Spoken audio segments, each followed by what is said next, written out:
Picture this. It's a summer morning in 1895. You're standing on the cliffs of Newport, Rhode Island, watching waves crash against the rocks below. Behind you rises something that shouldn't exist. Not here, not in America. 70 rooms. Let that sink in for a moment. 70 rooms. 33 bathrooms.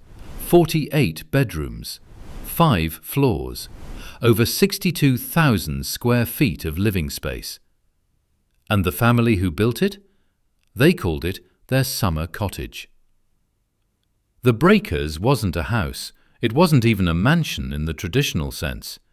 It was a statement, a declaration, an Italian Renaissance palazzo transported stone by stone to a windswept New England island, built by a man who had everything, except time. This is the story of how Cornelius Vanderbilt II tried to build something permanent in an age of excess. How he spent $7,1895, roughly $250 million today, on a home his family would use for just 6 weeks a year.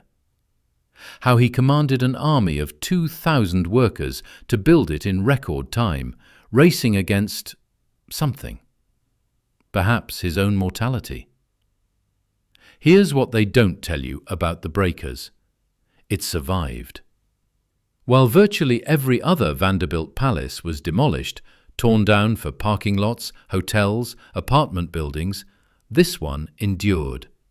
You can walk through it today, your footsteps echoing on the same marble that once bore the weight of America's wealthiest dynasty. By all logic, this shouldn't exist. But it does. This is the forgotten story of the Breakers. To understand the Breakers, you first need to understand Newport. In the 1890s, Newport, Rhode Island wasn't just a town, it was a phenomenon. A 180-mile journey from New York City, 3 hours by train, that transported America's industrial elite into a different world entirely. For 6 weeks every summer, from late June through early August, Newport became the center of the American universe. Not Washington, not New York. This windswept island with its rocky coastline and temperate summers. The concept of a summer cottage began modestly enough. In the 1840s and 1850s, wealthy southern plantation owners fled north to escape malaria and yellow fever, building comfortable but relatively restrained homes. They called them cottages because they were temporary, seasonal retreats from the heat and disease of the plantations. But by the 1880s, something had changed. America's Industrial Revolution had created a new class of wealth. Not old money from land or trade, new money. Railroad money, steel money, coal money, oil money. Money so vast that even the aristocrats of Europe took notice. And these new millionaires, the Vanderbilts, the Astors, the Belmonts, they didn't want modest cottages. They wanted palaces. They wanted to prove that American wealth could rival European nobility. They wanted to show that a country barely a century old could create beauty and grandeur that matched anything in Paris or Rome. Newport became their canvas. Think of it as an arms race of architecture. In 1852, William Shepherd Wetmore built Château-sur-Mer, an Italianate villa that was, for a time, the grandest residence in Newport. Then, in 1892, William K. Vanderbilt unveiled Marble House, a birthday present for his wife Alva that cost $11 million and contained 500,000 cubic feet of marble.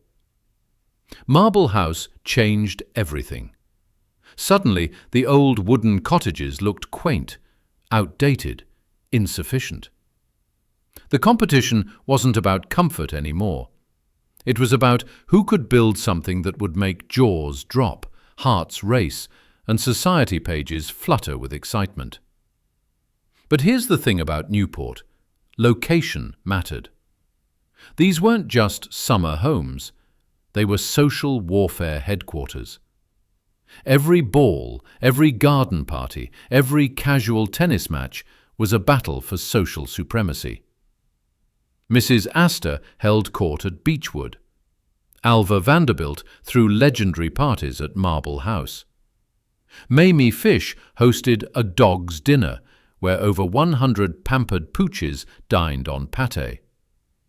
This was the world Cornelius Vanderbilt II entered in 1878 when he first purchased a Newport cottage. A world where enough didn't exist, where last year's grandeur was this year's mediocrity. And then, in November 1892, everything changed. November 25th, 1892. Cornelius Vanderbilt II was staying at the Breakers with his family for the Thanksgiving holiday. His wife Alice was there, their daughters Gertrude and Gladys. The house was full of life, warmth, servants preparing for the holiday feast. The fire started in the kitchen. In those days, most grand homes were still built primarily of wood, despite their stone facades. The Breakers was no exception. Pierre Lorilard's original 1878 cottage was essentially a massive wooden structure wrapped in brick and shingle. Fire spread fast.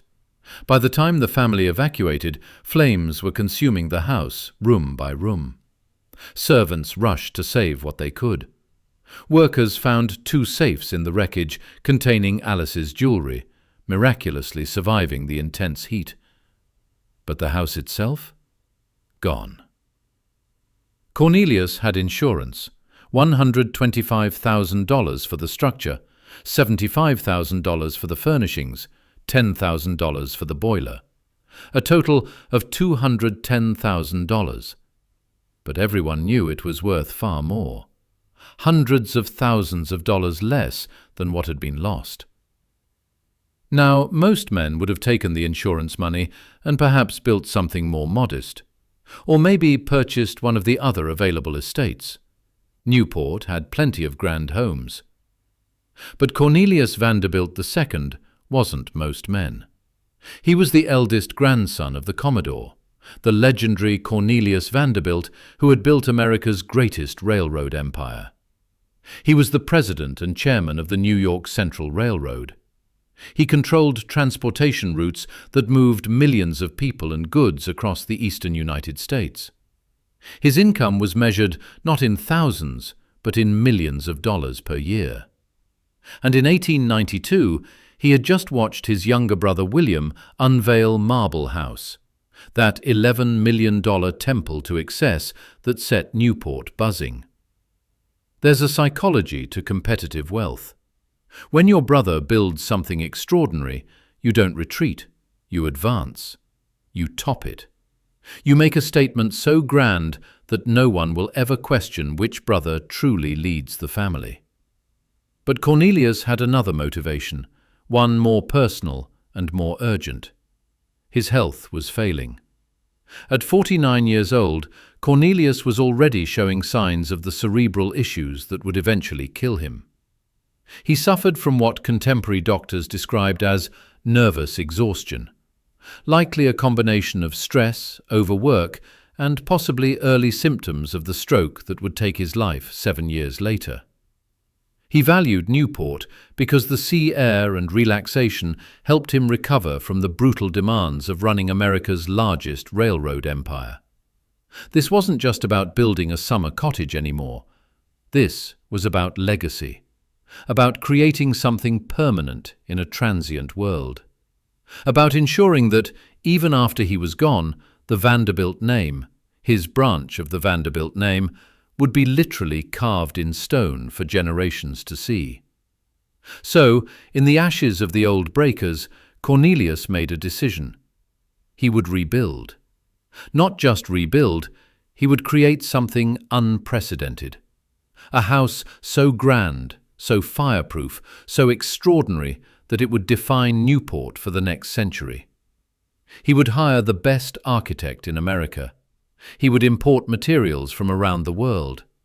He would command an army of craftsmen to build in record time. And he would make damn sure it never burned down again. Within weeks of the fire, Cornelius contacted Richard Morris Hunt. Richard Morris Hunt was 65 years old in 1892. He had already cemented his legacy as America's preeminent architect, the man who brought European Beaux-Arts grandeur to the New World. Born in Vermont in 1827, Hunt was the first American to study architecture at the École des Beaux-Arts in Paris, the most prestigious architectural school in the world. For 10 years he trained under Hector Martin Le Feuil, the architect appointed by Napoleon III himself to complete the Louvre. Hunt didn't just study the great buildings of Europe, he worked on them. He was selected to serve as clerk of the works for the Louvre's final wing, an honor rarely given to any architect, let alone an American. When he returned to New York in 1855, Hunt brought with him something revolutionary. The idea that America deserved architecture as grand as Europe's, that a nation built by immigrants and industry could create beauty that rivaled the palaces of kings. He started modestly, designing apartment buildings and early skyscrapers, but it was his residential work that made him legendary. The Lenox Library, the Tribune Building, the pedestal for the Statue of Liberty, that massive base that Lady Liberty stands upon, giving her the height and presence that makes her visible from miles away. But Hunt's true genius emerged in his work for America's new aristocracy. The Vanderbilts in particular became his patrons. He designed the family mausoleum on Staten Island, a temple worthy of Egyptian pharaohs. He created Marble House for William K. Vanderbilt, that $11 million birthday present that shocked Newport. And in 1888 he began work on what would be his final masterpiece, Biltmore, George Vanderbilt's 175,000 square foot chateau in Asheville, North Carolina, America's largest private residence. Hunt was building Biltmore when Cornelius's cottage burned down. Imagine that for a moment. The architect was simultaneously designing two massive Vanderbilt estates, one in North Carolina, one in Rhode Island. Both were to be completed in 1895. Both were meant to define the Gilded Age. Hunt was, by this point, tired. He had spent 40 years fighting to professionalize architecture in America. He co-founded the American Institute of Architects. He established the first architectural school in the United States. He had trained a generation of architects. He had designed the administration building for the 1893 World's Columbian Exposition in Chicago, the fair that would showcase American innovation to the world. But when Cornelius Vanderbilt II called, Hunt answered, because here was a chance to build something different. Not the largest private home, that was Biltmore. Not the most expensive, that was arguably Marble House with its marble obsession. But the most perfect, the most refined, the most technically sophisticated structure of the age. Hunt agreed to design the breakers with one understanding. This would be built fast, and it would be built right. Hunt's vision for the breakers drew inspiration from the 16th century palazzos of Genoa and Turin, those grand homes of Italian nobility that combined classical symmetry with Renaissance ornamentation. But this wasn't mere imitation. Hunt was adapting European grandeur to American purposes and American weather. An Italian palazzo sits in Mediterranean warmth. The breakers would face nor'easter storms and harsh Atlantic winters. The plan was ambitious. A rectangular structure measuring 250 feet by 150 feet. The footprint alone would cover 1 full acre of the 13-acre estate. 5 stories, though from the outside it appeared to be only 2, thanks to clever architectural sleight of hand. The exterior would be Indiana limestone, the same creamy stone used in many of America's grandest buildings, with trim of Italian marble. The roof would be terracotta tile, imported from Europe. Every detail, from the carved balustrades to the massive chimneys, would be authentic to Renaissance design principles. Hunt worked with an international team of collaborators. Jules Allard and Sons of Paris would handle the interior furnishings and fixtures, the same firm that had outfitted European palaces and the finest homes in France. Karl Bitter, the Austro-American sculptor, would design all the relief sculpture, the decorative elements that would bring the building to life. Ogden Codman Jr., a Boston architect and interior designer, would handle the family quarters, the private spaces where the Vanderbilts would actually live. But Hunt's true innovation was in the structure itself. Cornelius had one absolute requirement: fireproof. The trauma of watching his home burn had marked him deeply. No expense would be spared to ensure the breakers could never again fall victim to flame. So Hunt designed a building with no wooden structural elements whatsoever. The frame was steel trusses, the same technology being used in early skyscrapers. The floors were poured concrete and tile. The roof trusses were steel and iron. Even the boiler, that potential source of catastrophic fire, would be buried underground, beneath the front lawn, in its own separate structure. If something went wrong, the explosion would be directed upward into open air, not into the house itself. This was revolutionary. In 1893, most homes, even grand estates, still relied on wooden frames. Hunt was essentially building a skyscraper laid horizontally, disguised as a Renaissance palazzo. The house would have central heating, a rarity even in the finest homes. It would have both freshwater and saltwater plumbing. Saltwater baths were considered healthy at the time. It would have hydraulic elevators to move between floors, electric lighting throughout. The breakers would be, quite simply, the most technologically advanced private residence in America. But none of that would matter if it took too long to build. In March 1893, workers broke ground on the breakers. Cornelius gave Hunt and his team an impossible deadline.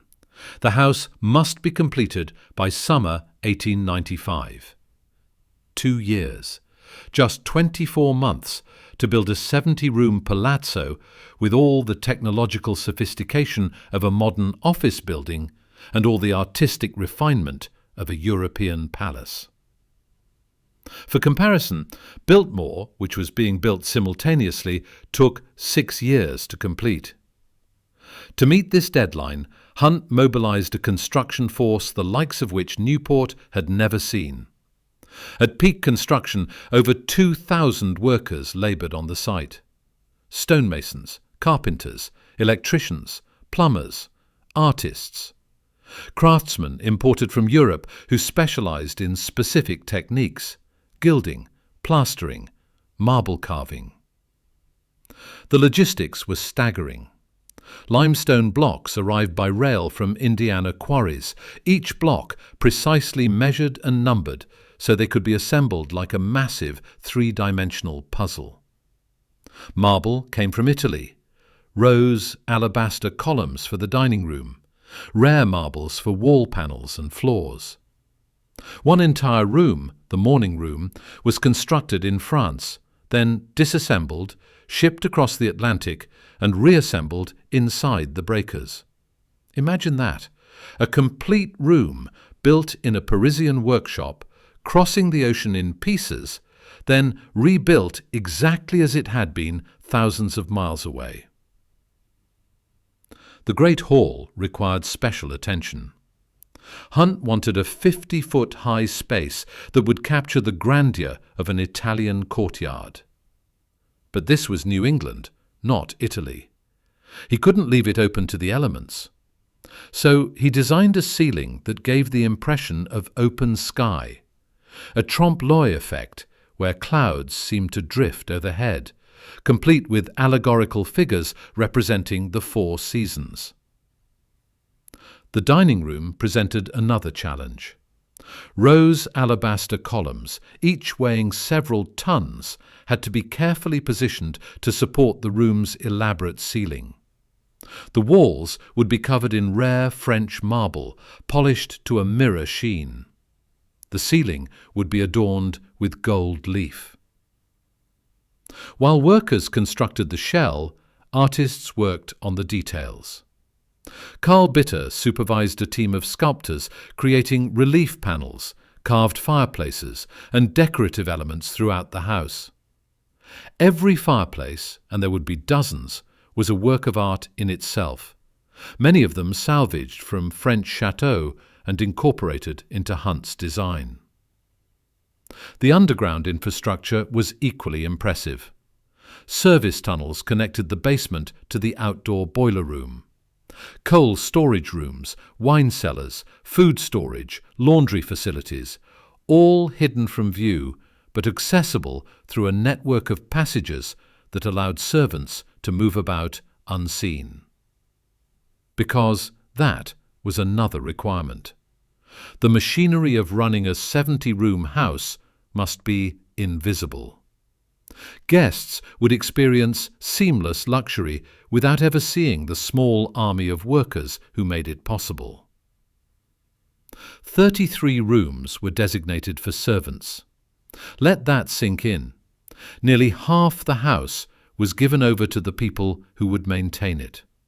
Housekeepers, laundresses, cooks, scullery maids, ladies' maids, valets, footmen, butlers, groundskeepers.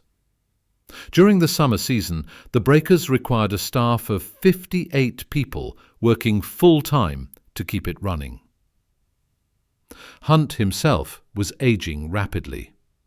The strain of managing 2 massive concurrent projects, Biltmore and the breakers, was taking its toll. He was in his late 60s now, working at a pace that would exhaust men half his age. But he was determined to see both projects completed. They would be his legacy. His final statement about what American architecture could achieve. In June 1895, Richard Morris Hunt stood in the Great Hall of the Breakers and knew he had succeeded. The house was ready. It was perfect. It was everything he and Cornelius had envisioned. 2 months later, Hunt died at age 67. The Breakers was his final completed work, the culmination of a lifetime devoted to bringing European elegance and American innovation together. Imagine arriving at the Breakers for the first time in August 1895. You approach along Ochre Point Avenue, Newport's most prestigious street.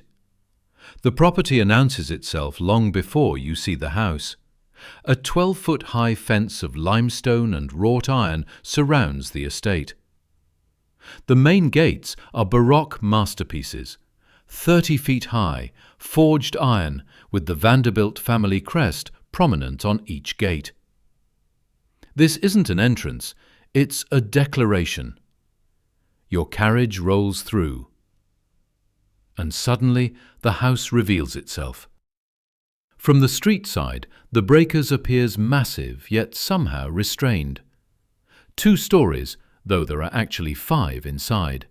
Symmetrical, balanced.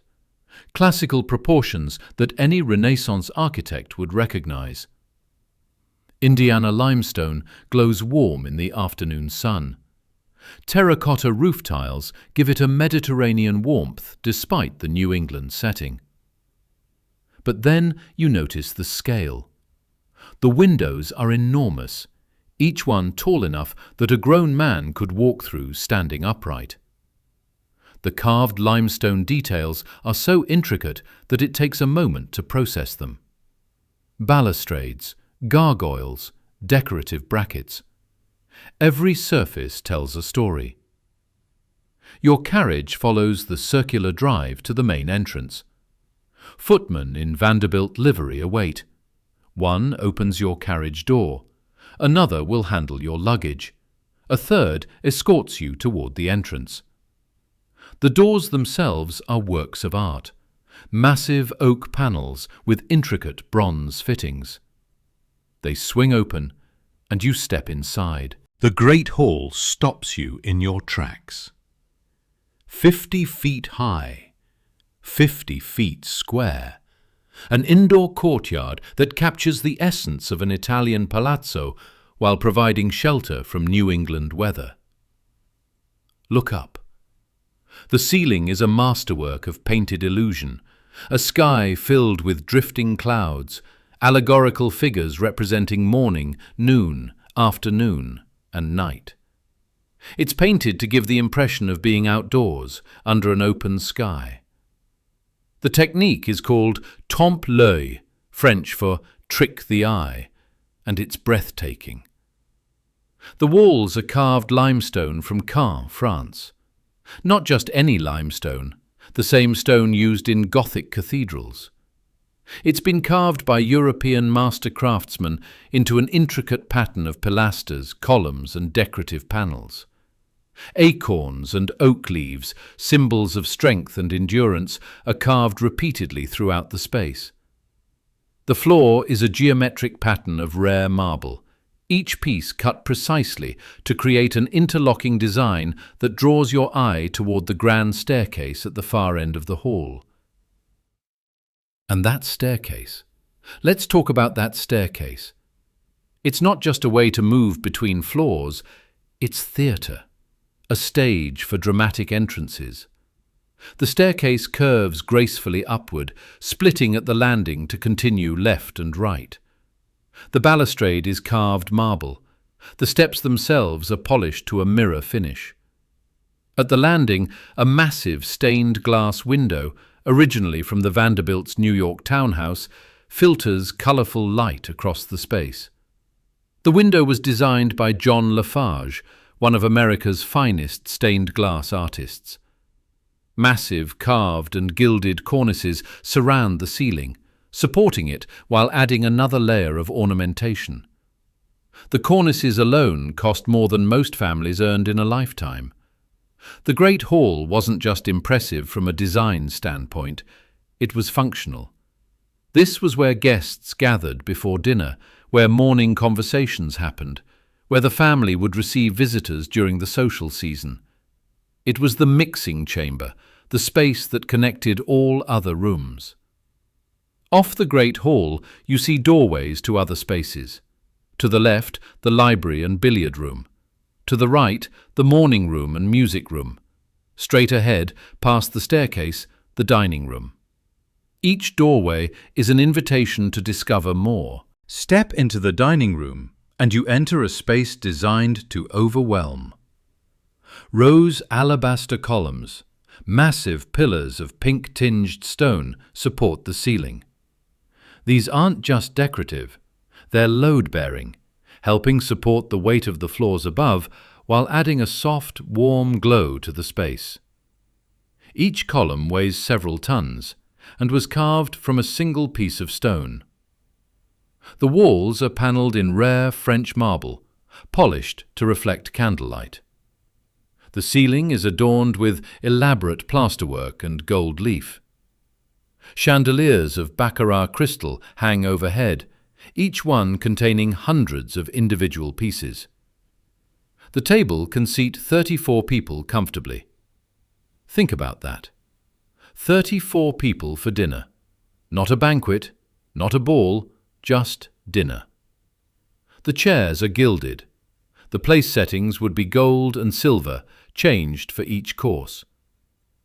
During a formal dinner, servants would change the tablecloth between courses, literally removing one, replacing it with another, all without disturbing the guests. This room alone cost hundreds of thousands of dollars to create, and the Vanderbilts would use it for perhaps 6 weeks a year. From the weight of marble, you move to the delicacy of the morning room, Alice Vanderbilt's private sanctuary. This entire room was built in France. French craftsmen constructed it in a Parisian workshop, complete with carved wood paneling, gilded ornaments, and painted ceiling panels. Then they disassembled it, numbered every piece, shipped it to Newport, and reassembled it exactly as it had been. The room is decorated in platinum and gold leaf. Not gold-colored paint, actual precious metal applied in paper-thin sheets to the wood paneling and ceiling ornaments. The ceiling features painted panels showing playful cherubs and pastoral scenes, the kind of romantic imagery popular in French design. This was where Alice would take morning coffee, write letters, receive her closest friends for intimate conversations. It's smaller than the public rooms, deliberately so. After the grandeur of the great hall and dining room, this space feels almost cozy. Almost. The furniture is French Renaissance style. The fabrics are silk and velvet. Fresh flowers would be brought in daily during the season. If the morning room was delicate, the music room is opulent. Gilt and platinum panels cover the walls, not paint that looks like gold, but actual gold leaf applied to carved wood. The ceiling is a masterwork of Renaissance-style ornamentation, divided into panels featuring musical instruments and classical motifs. The room was designed to host chamber music performances. The acoustics are excellent, a testament to Hunt's understanding of both beauty and function. Musicians would perform here for the family and selected guests, the sound carrying perfectly through the space. The room opens onto the loggia, a covered porch overlooking the ocean. French doors allow guests to step outside, feeling the sea breeze while remaining sheltered from the elements. The library offers a darker, more masculine contrast to the gilded public spaces. Carved walnut panels cover the walls, floor to ceiling. The wood is English, deep brown, almost black in certain lights. Bookshelves line every wall, filled with leather-bound volumes. A massive carved fireplace dominates one wall. The fireplaces throughout the breakers are individually unique, many salvaged from European chateaux. This was Cornelius's retreat, his private office during Newport summers, the room where he could escape the social demands and simply think. Heavy leather chairs, reading lamps, the scent of wood smoke and book leather. It's quieter here, somehow more serious, less about impressing guests and more about providing genuine comfort to a man who carried enormous responsibility. Adjacent to the library, the billiard room was the ultimate male sanctuary. Designed in a Roman style with elaborate ceiling coffering and marble columns, this was where men would retire after dinner for cigars, brandy, and conversation. The billiard table itself was a masterpiece, made by the finest craftsmen with perfectly level slate playing surface and hand-carved legs. The walls feature Venetian Renaissance motifs. The ceiling is divided into decorative panels, each one painted with classical scenes. The whole room feels like a space lifted from a Roman villa. Women generally didn't enter this space. That wasn't a rule exactly, but an understanding. After dinner, ladies would retire to one of the drawing rooms, while gentlemen came here. It was where business was really discussed, where political alliances were formed, where the true power conversations happened, away from social niceties. The second floor is where the family actually lived. Alice's bedroom suite is extraordinary. The bedroom itself is oval, an unusual choice that required custom-made curved doors and specially crafted furniture. The walls are covered in silk damask. She had 4 closets, an extravagance at the time, to hold her extensive wardrobe of gowns, day dresses and accessories. Her bathroom features marble fixtures, both fresh and salt water. Saltwater baths were believed to be therapeutic. And a bathtub carved from a single piece of marble weighing over a ton. Cornelius's suite is smaller, simpler, carved walnut panels, heavy furniture, practical rather than ornate. He spent most of his time in New York managing the railroad, coming to Newport primarily on weekends. His rooms reflect a man who valued functionality over decoration. The children's rooms and guest bedrooms fill the rest of the second floor. Each has its own bathroom, revolutionary luxury in 1895. Each is decorated differently, but all maintain the quality and attention to detail found throughout the house. But the Breakers wasn't just about the family spaces. Nearly half the house, 33 rooms, belonged to the servants. Hidden away on the 3rd floor and in the basement, an entire parallel world existed. The world that made the luxury possible. The 3rd floor held servants' bedrooms, small, simple rooms, but clean and well maintained. A far cry from the servants' quarters in many estates. The Vanderbilts understood that happy, comfortable staff performed better. The basement was the engine room of the estate. Massive kitchens with the latest in cooking technology. Food storage rooms, coal storage, wine cellars, laundry rooms with industrial-scale equipment. A network of service tunnels allowed staff to move between areas without being seen from the main house. During the summer season, 58 servants worked here full-time. Butler and footman, housekeepers and chambermaids, cooks, sous chefs, scullery maids, laundresses, ladies' maids and valets, groundskeepers. They had their own hierarchy, their own social structure, their own dramas. The butler ranked highest among them, the scullery maid lowest. Each knew their place, their duties, their boundaries. The house consumed resources at an astounding rate. 150 tons of coal per year just for heating. Fresh food delivered daily during the season.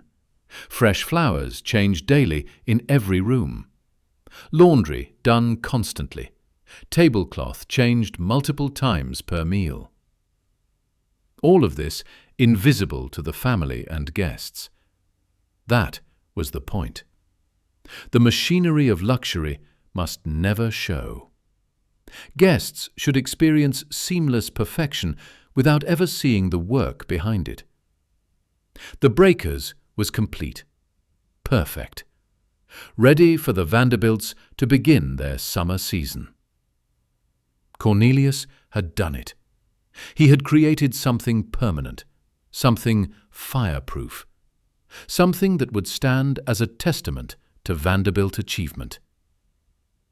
He had 4 years to enjoy it. In 1899, at age 55, Cornelius Vanderbilt II suffered a cerebral hemorrhage and died. His widow, Alice, inherited the Breakers. She would live there for another 35 years, maintaining both this estate and the massive New York townhouse. The costs were staggering. $83,000 per year in property taxes alone by the 1920s. The house required constant maintenance, constant staffing, constant expense. But Alice never considered selling. This was Cornelius's legacy. This was the statement he had built. And she would preserve it, no matter the cost.